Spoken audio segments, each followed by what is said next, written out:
Hi guys. So today's lesson is on canonization, the process of sainthood.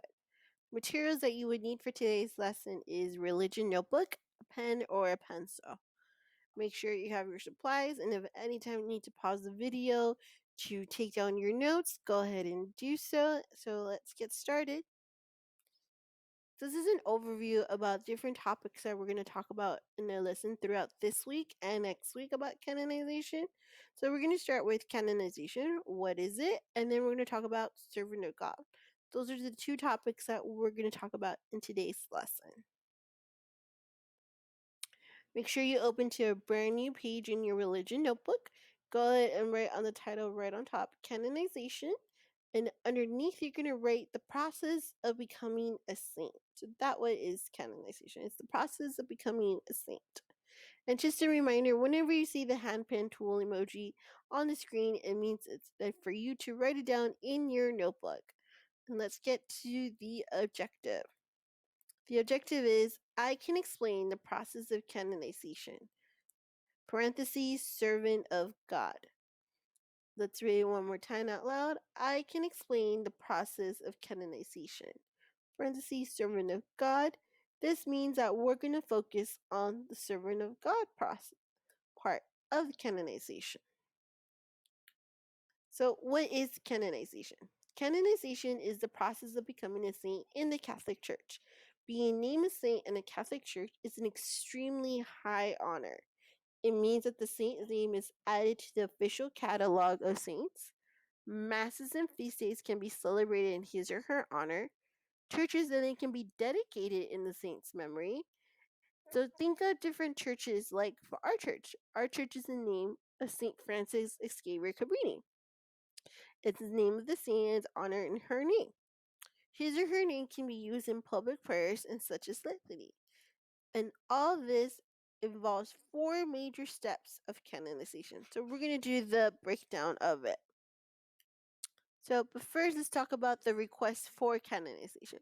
Before we even start those major process, the person must be at least 5 years after the person's death, or unless made an special exception by the Pope.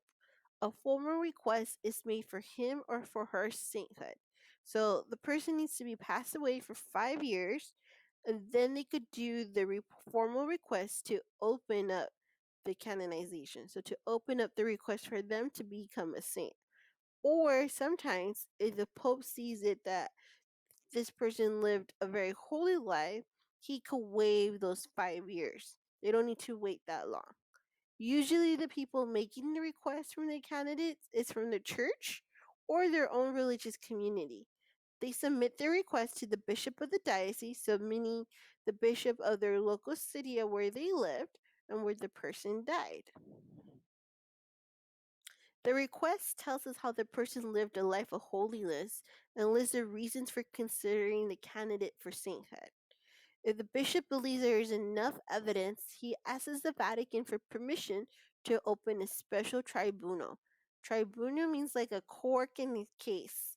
So think of it not necessarily like a law where lawyers are, but a court where they're going to present evidence about this person's life. And we're trying to see if this person was close to God, if they try to imitate Jesus in every single way as possible, and to just be extremely good and pass all the virtues and lived a life of holiness. So once in this court, they open up the court, witnesses are called to testify about the candidate's goodness, holiness, devotion to God, and other virtues. So they look at all the person's life from childhood to adulthood to the time of their death.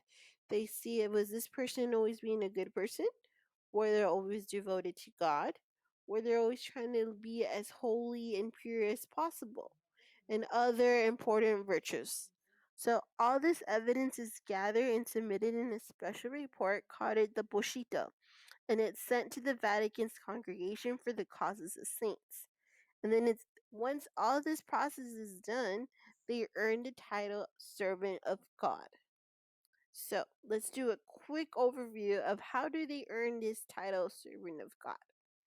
They must open the court, case, gather evidence, make the report called Pushito, and once the report is passed, they get approval to send it to the Vatican before the congregation calls the saints. That's when they earn the title servant of God. So they're not considered a saint yet, but they're in the process of being a saint. So fortunately, we have many holy people who are in the process of becoming saints that they're known as servant of God. So they're still in the process of being like reviewed to become a saint. But this is the first step. This is the first major step of them passing. So this is the first title that they will earn, servant of God. So if you need to rewind the video or to listen to this video lesson a couple of times, go ahead and do so. Make sure you rewatch this video at least twice to fully understand. And if you have any questions, please let me know in the comments below. Can't wait to hear them.